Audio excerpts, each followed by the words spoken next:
Friends, I found this article. It's an interview with Priscilla Presley from August 1973 in Ladies' Home Journal.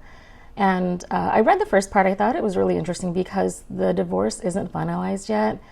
And I haven't read the whole thing in its entirety. You guys were so sweet with the responses with my Vernon Presley video that I thought, well, let's share this one too in case you guys hadn't heard it or it's been a while since you've read it. So again, this interview was from the August 1973 Ladies' Home Journal magazine. And it's titled Priscilla Presley, My Life with and Without Elvis Presley. So the article says, after 5 years as the wife of the superstar singer Elvis Presley, Priscilla Beaulieu Presley is as much of a mystery woman as she was the day she married him, May 1st, 1967. In this, her first interview, she talks about Elvis, their romance, marriage, and divorce, and her life today as a woman alone. Priscilla Ann Beaulieu married Elvis Aaron Presley on May 1st, 1967 in Las Vegas, Nevada. She was 21. He was 32. You know, I just always assumed it was like a 10-year difference. But yeah, he would have been 32 by the time they got married. Anyway. The wedding culminated a 7-year romance. At the time of the wedding, Elvis was earning $4 million as an actor-singer. On February 1st, 1968, the couple had their child, a daughter, Lisa Marie. In August 1972, the Presleys suddenly separated, and on January 8th of this year, Elvis filed for divorce, giving Priscilla custody of their daughter. As they wait for the divorce to become final, Elvis lives in the $550,000 Holmby Hills estate he once shared with his wife. Priscilla and Lisa live in a large five-room penthouse apartment overlooking a small marina on the Pacific Palisades. Alimony payments have not yet been worked out, but on all counts, the divorce is completely amicable. Okay, so if you're not familiar with the Holmby Hills area in Los Angeles, that's like where the Playboy Mansion is. It's a very, very wealthy area. Anyway. After 5 years as the wife of one of the world's most famous entertainers, Priscilla Ann Beaulieu remains a mystery. Wait, that's kind of repetitive. I don't know why they wrote that again. She was born in Brooklyn, New York on May 24th, 1945 to Ann Iverson and Lieutenant Joseph P. Beaulieu of the United States Air Force. Oh, I guess she hadn't told anybody yet that Paul Beaulieu was her stepdad. Or her adoptive dad. When she was 10, her father, by then Captain Beaulieu, was transferred to Austin, Texas. 4 years later, Captain Beaulieu took his family to his new post in Wiesbaden, Germany, not far from Bad Nauheim, where draftee Elvis Presley was serving on the United States Army's 3rd Armored Division. It was there that Sergeant Presley, 25, met Priscilla, 14. The rest is history. Today, Priscilla Beaulieu Presley looks forward to a new life of her own. To find out more about her, who she is, where she has been, and where she is going, the Journal talked with her at her penthouse apartment, where the name on the bell reads Beaulieu. Courtship.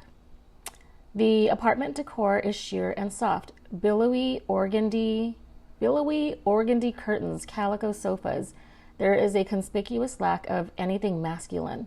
Curiously, too, there's not a photograph or a mention in view to suggest that the apartment's occupant had been the wife of Elvis Presley. A Raggedy Ann doll resting on a chair tells us a child lives here. But there is no child in the apartment now. The smell of jasmine wafts into the living room as Priscilla enters from the kitchen, carrying a tea tray complete with small sandwiches, wafers, and jam. She is 5 feet 2 inches tall, 110 pounds, and stylishly dressed in a splashy purple print blouse and pants. More impressive than who she is or what she's wearing is her aristocratic bearing.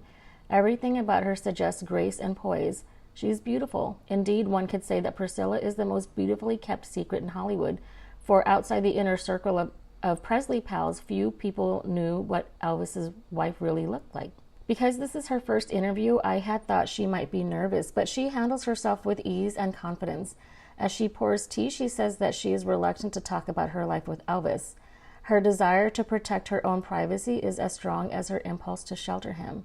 It is not a new role for Priscilla. She has guarded her life with Presley since she first met him. Even before she got to Germany, Priscilla had thought about what it would be like to meet Elvis. I didn't have great fantasies about meeting him, she recalls laughingly. But I do remember that when my father told us he was being sent to Wiesbaden Air Base, I mentioned jokingly that Elvis was stationed nearby, and maybe we would get a chance to meet him. My mother said, "I wouldn't let you walk across the street to see Elvis Presley," which seems funny now, doesn't it? Priscilla continues. Then, a week and a half after I got to Germany, I was eating in a little place where most of the military kids went, and a guy asked if I wanted to meet Elvis Presley.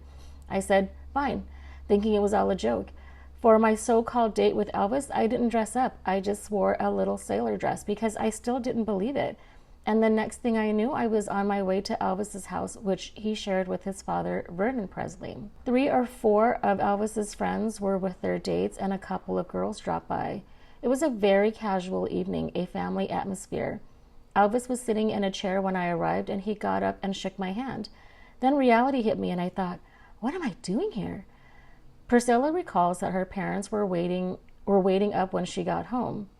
They asked me how it was, and I told them exactly what had happened, that Elvis was very nice and warm and cordial, but that I never thought I'd see him again. Then he called.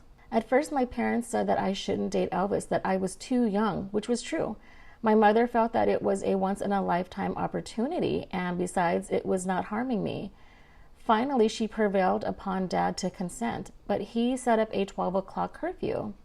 Each date with Elvis was the same. Usually he'd have his father pick me up in a car. Elvis's mother, Gladys Presley, had died in 1958.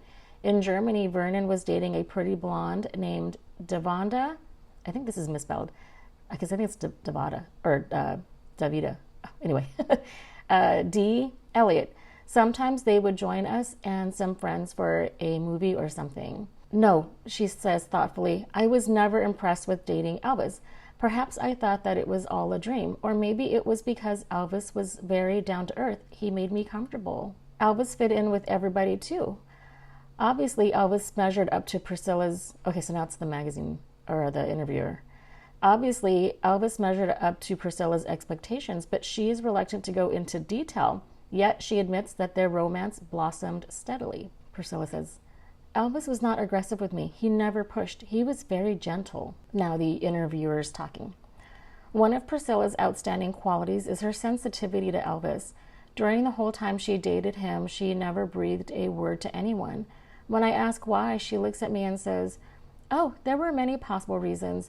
I felt that he was publicized so much already. It was my own life, my own business. Or maybe it was because Elvis is so self-protective.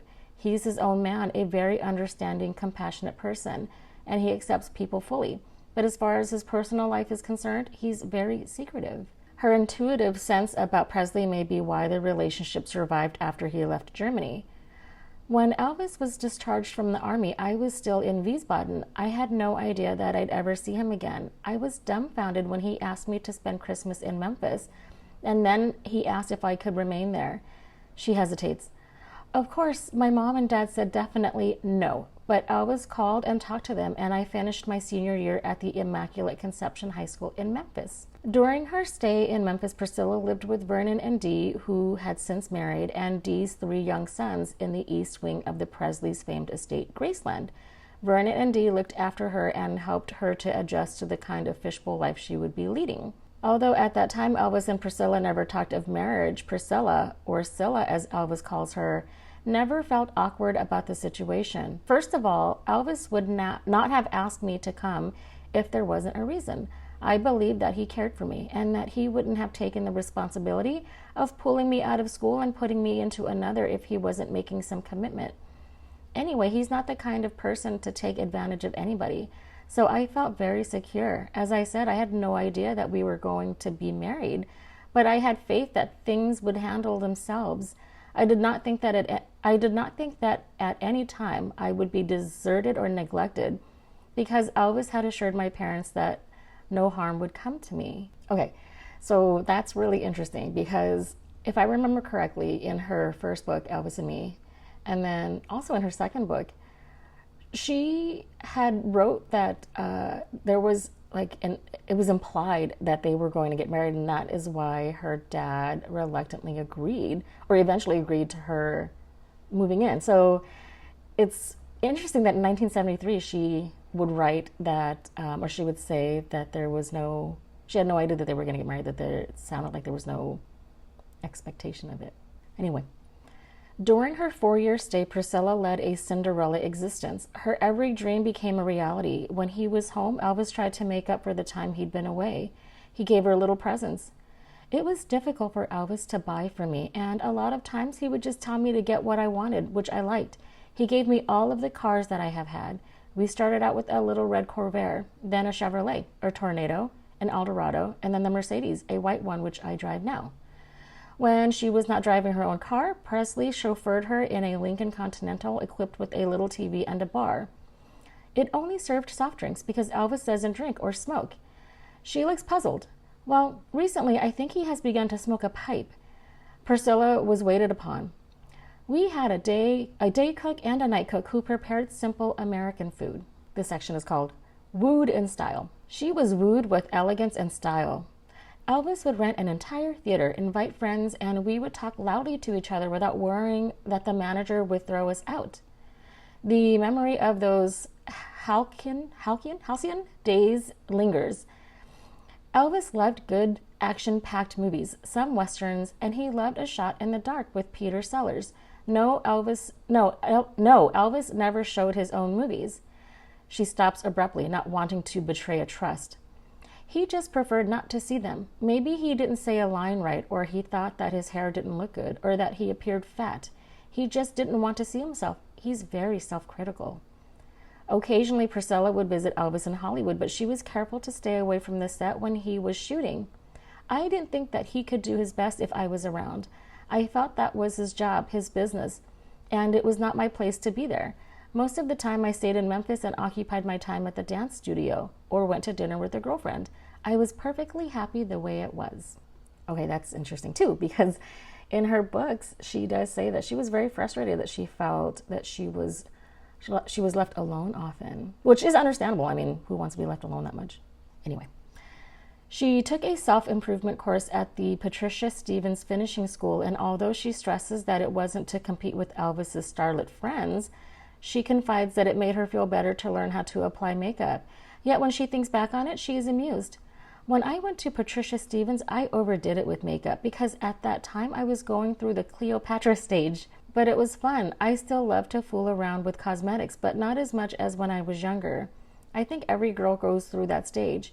How attractive I thought I looked at the time. Now I see those old pictures of me with all that makeup and I think, oh, how blind I was. I wish that Elvis had said something, but he must have liked it because he never commented. I do think that men in show business like to have women in makeup because they are used to seeing women looking the best that they possibly can. Yet I don't think it has changed Elvis's impression of me. I was always a little girl to him. Today, Priscilla's makeup is as flawless as a model's. A light base and natural highlights complement her fragile, fawn-like beauty. Her new natural look involved more than a makeup change. The change is from being the person that you think you are to accepting the person that you are. I know who I am, where I stand, and I feel as if I have an identity. I don't have to be or please anybody other than myself. This section is titled Marriage. For years, Elvis and Priscilla seemed content not to marry. Then, in what seemed a totally overnight decision, they were married on May 1st, 1967 in a double ring ceremony at the Las Vegas Aladdin Hotel. Priscilla wore a gown of white organza trimmed in seed pearls with lace sleeves and a full train. A 3/4 length tulle veil was held by a crown of rhinestones. Her wedding engagement ring was a 3-carat diamond surrounded by 20 smaller diamonds. 14 guests attended the wedding, including Dean Vernon and the Beaulieus. As a wedding present, Elvis flew in my mom and dad from his new post at Fort Ord, California. I remember how overwhelmed they were, how happy too. Of course, they thought it was time. We had been dating for years. Although many people thought our wedding was sudden, Elvis and I had been talking about it in stages. She recalls that his proposal was unceremonious. One day he showed me the ring and simply asked me to marry him. Sensitive to some confusion on my part, she stresses sweetly, even though we were perfectly content the way we were at that time, it wasn't nice for people to live together. After a 2-month honeymoon in Palm Springs, California, the couple returned to Elvis's $400,000 mansion in the Truesdale Estates. Presley had just finished the movie Double Trouble and was to start another film on location. Consequently, the first days of their marriage were marked by a hit-and-run lifestyle that was to become their way of life. Even in retrospect, Priscilla doesn't complain about it. For Elvis to come home from a trip and leave again was routine. At first, I wanted to go along, and it was difficult for me to understand why I couldn't. Sure, I was disappointed, but I got over it. The times that Elvis couldn't make an anniversary became a way of life. I may have been hurt, but it's an adjustment that you make as a wife. She continues, I kept thinking, it's going to work itself out. We'll make it somehow. I had to, because if you think, I'm always going to be alone, you'll go crazy. You have to live one day at a time and hope that things aren't always going to be like that. It was an adjustment, but I kept busy. I began studying karate. I won my green belt and was ready to test for my brown belt when I decided to drop out. I felt karate wasn't very feminine, so I decided to go back into ballet. I had studied ballet years before with a woman named Maylee Kaplan. I enrolled again in her, in her dance company. I stayed for about 3.5 years. I danced and worked out every day and did a couple of recitals with them. Elvis didn't mind so long as I was happy. The birth of Lisa Marie on February 1st, 1968 in Memphis was a blessing. Not only did it provide the Presleys with a much-wanted child, but the baby gave Priscilla a new outlet for her energies, a love with whom she could spend her days. Elvis and I were ecstatic over the birth of our daughter. If the baby had been a boy, we were going to name him John Barron. I like the name Barron. It was a very strong feeling to it. It has a very strong feeling to it. But when it was a girl, we decided on Lisa Marie for no special reason, only because it is a very feminine name. Lisa is a combination of both her parents. She definitely has her father's eyes, says Priscilla, but she has my features and petiteness.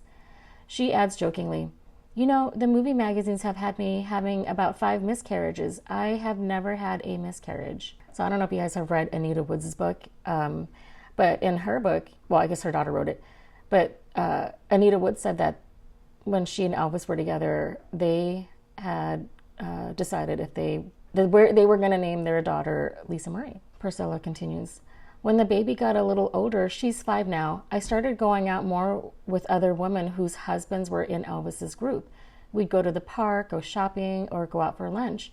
If Elvis got time off, we'd take a trip, but we were seldom by ourselves. For instance, our stay in Hawaii was supposed to be a cozy family vacation. Elvis had finished filming Blue Hawaii and he wanted to show me the islands. So we rented a bungalow with a private beach. But with an entourage of 12 people, each guy and his wife, how intimate can you become? I accepted it, but occasionally, if I became resentful, Elvis would tease me out of it. This next section is called No Superstar. There were many times when being Mrs. Elvis Presley filled Priscilla with pride. I felt very flattered when people would stare at me in public, at a restaurant, or on an opening night. I guess I'd be less than honest if I didn't say I'd like the attention. Yet I never invited it by going to posh places where people go to be seen. That wasn't what I wanted. Maybe Elvis had a lot to do with that because he never associated with movie people. He had always had his own friends from his hometown. Another thrill was watching her husband perform. I was very happy to see that he was entertaining those people, but I was also worried about someone getting hurt or Elvis getting sued and things like that. How can you be so objective, I asked. Because I know what it is, she replies. I know exactly why Elvis is up there on that stage, and it goes beyond seeing him as a superstar. He's a human being, and I can sense when he's nervous or if he's not doing the song as well as he did the time before. I don't see Elvis as a superstar. I see him as my husband. When the Presleys moved into a $550,000 mansion in Holmby Hills, where Presley now lives alone, Elvis was on the road, so Priscilla decorated the house herself. Her favorite room is his den. I did it the way he wanted it, antiques, very manly. For the fireplace, I searched everywhere for wrought iron and irons with eagle heads, and I bought antiques from all over Beverly Hills. I got old books and beautiful antique bar stools and a desk that was furnished with a telephone and intercom. Elvis liked the room. He spent a lot of time there. The sofa was done in suede, brown suede, she says, and pauses to recall the decor of the other rooms. The game room was done all in suede with pinball machines and a pool table. Did she feel comfortable amid such masculinity? She explains, after all, you've got to do what a man likes. He's got to live in it, and he's not going to be happy with anything feminine, that's for sure. The kitchen was very country, and the breakfast nook was pleated and wicker, which didn't bother Elvis. Involvement with the house and the joys of raising Lisa Marie still didn't fill the gap of days and weeks when Elvis was away and Priscilla was by herself. Someone once said in jest that I should see other men, simply as friends, and that it would take my mind off being alone. But when you're married, you just don't date other men. The article continues. Although a career of her own might have saved the marriage, Elvis did not encourage Priscilla to work. It's untrue that we argued about it or about my becoming an actress. It's funny how rumors get started. The dance studio also had drama classes, and I attended one class. Someone started the rumor that I wanted to be an actress, which actually never entered my mind. I did get offers to be in motion pictures, and Elvis left that up to me. But it could never be, especially with a little daughter. Besides, I could never live that life. She ended up becoming an actress. I saw how Elvis had to be. I mean, so publicized. I could live my life and do what I wanted, but it was not possible for Elvis to do this. It was a shame. This next section's called The Breakup. More time with Elvis was a continual hope for Priscilla, but it was never to be. In mid-1972, I finally realized that things were not going to change and that we had separate lives completely. Priscilla states simply that she had to face the fact that Elvis is what Elvis is, and she is as she is. Would she continue to put up with it? Her answer was no. On January 8, 1972, Elvis files for divorce. The previous August, they had separated and Priscilla had moved out of their Holmby Hills mansion. There are no recriminations, no hard feelings on either side. Elvis knows that Priscilla is there if he needs her. If he is sick or in trouble, Priscilla admits that she worries about Lisa Marie. Tenaciously, she shields the child from publicity. This afternoon, for instance, she has taken Lisa Marie to visit a neighbor. Lisa Marie is so sensitive that a harsh word crushes her, but happily she seems to have adjusted to the separation of her father and myself. Priscilla enfolds Lisa's Raggedy Ann doll in her arms. She thinks Daddy is on a business trip, so it works out, and Elvis is no absentee father, Priscilla stresses. When he's on tour, he often calls her, and when he's in town, he sees her a lot. She spent last weekend with him, and I took her to watch him perform in Las Vegas for her birthday. Priscilla takes pride in saying that she has enrolled her daughter in a very exclusive academy where they speak French, and she's only 5. I've also been thinking about giving Lisa some religious background and have been considering the religion of science. Have you heard anything about it? I really don't know that much about the church, but I plan to look into it. I want to see for myself if I like it. She pauses. I want Lisa to have a religious foundation, and I feel that I need it too. I was raised as a Catholic, but I don't really believe that that is the way for me. I think that everybody needs some kind of support, though, and I would like to get into something different, a more realistic religion. Despite the 5 large rooms, Priscilla runs her household single-handed. It's nice not having to cook and serve yourself, she muses, but sometimes it can be uncomfortable because you don't feel like being waited on. I am used to doing things myself. I don't have any servants here by choice. I don't need anyone to help me. As a matter of fact, I've put in a request for a larger apartment in this building. I'm so sorry. The trash truck is coming by, if you can hear it in the background. I am used to doing things myself.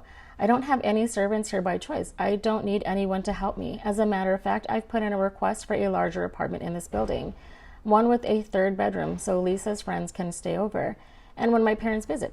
I'd rather have them stay here than go to a hotel. Fortunately, a 3-bedroom apartment will be available in time for when Mother comes this summer. Priscilla's parents live in New Jersey with their 5 other children, Donald, 22, Jeffrey, 13, twins Tim and Tom, 10, and Michelle, 18. The Beaulieus still like Elvis very much and respect him. There are no hostilities whatsoever, Priscilla says. They feel, I think, that Elvis and I are grown, mature people and that we know exactly what we are doing. As long as I'm happy, they don't worry. The same with Vernon and Dee. They have been so wonderful and understanding. Probably the most positive thing about the breakup is Priscilla's new career. Sample dress sketches cover the coffee table. Priscilla gathers them up in a burst of enthusiasm. They're from a new boutique I've just opened on Robertson Boulevard in Los Angeles, she says, and her excitement is contagious. It's called Biz and Beau for Olivia Biz and Priscilla Beaulieu. It's been open for a few weeks now, and I'm amazed that we're doing so well. Olivia used to make my clothes when I was with Elvis. She also designs for Suzanne Plachette, Barbara Parkins, and Zsa Zsa Gabor. I discovered her a few years ago. She had the sweetest mother and daughter outfit in the window, a white peak and paisley print ensemble, which I bought for one of Elvis's Las Vegas openings. After that, Olivia and I worked together on all of my outfits. I'd think up some kooky creation as she'd fit it to a pattern. After the separation, I had to make up my mind about what I wanted to do, and since I had worked with Olivia for such a long time on my own clothes, I decided to try it professionally. We both do the designing for the shop, and have people who sew for us. The dresses are priced from $65 up, and they are all original and handmade. We have specialty gift things too. She emphasizes, like these watch bands. She shows me an array of brightly colored Swiss embroidered gingham, plaid, and seersucker watch bands from the drawer of the dining room hutch. They're called Mickey Bow, a name I made up. It means nothing special but sounded cute, I thought, and are part of today's costume look. In her spare time, Priscilla thinks a lot about life, men, and marriage. When you've lived kind of a sheltered life, you're a little hesitant about being out in the world with other men. It's an adjustment. I went through stages where I didn't want to go out, but I'm dating someone now, which is very good because I have a secure feeling. His name is Mike Stone, and he's Hawaiian born.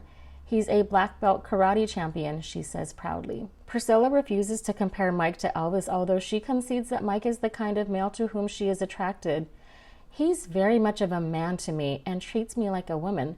I would never go with the guy who wasn't boss. I mean, the man would definitely have to be the more dominant person. She admits that her life with Mike is much freer. His schedule is flexible, so we can do things together. We both enjoy riding and have horses, which we keep at the stables in Huntington Beach. Mike had his horse here, and I brought Domino, a gift from Elvis, up from Memphis. Priscilla insists that there's no possibility of a reconciliation with Presley, but she says she has no notion of marrying Stone. I really can't say for the future. I only know about today and how I feel, but I don't have any plans for marriage. I think that there can be a very good relationship between two people that marriage can ruin. In marriage, you can easily take each other for granted. You begin to feel obligated. I see it happening to my friends. Everyone is divorced, and I saw it happen to me. It's a slow, gradual change. She pauses. Whatever it is that marriage does, it changes you. It may be the obligation. It may be the responsibility. People become less sensitive to each other's needs. They do something because they have to, not because they want to. So I would rather be the girlfriend than the wife. For some reason, wife is a bad word to me. So much is expected of you. It's a role, and if something doesn't turn out, it's your fault. But I don't feel resentful or regretful. It was an experience. Today, I feel I'm a better person than I was 10 years ago because I know a lot more. I've learned a lot. Life just kind of does things, you know? I can't change, and Elvis had his work and the things he had to do, and he can't change. One day you realize that it's going to be this way forever, so you have to make adjustments. And when you know where you stand, you no longer have to please anybody but yourself. Then you can begin to live and have an identity without depending on someone else, no matter who that someone else may be. It's an interesting article. So you can see how things have changed. I mean, this was written in 73, a long time ago. So it's really neat to see how she felt back then and how much has changed up until today. I hope you enjoyed the article. Thanks for watching.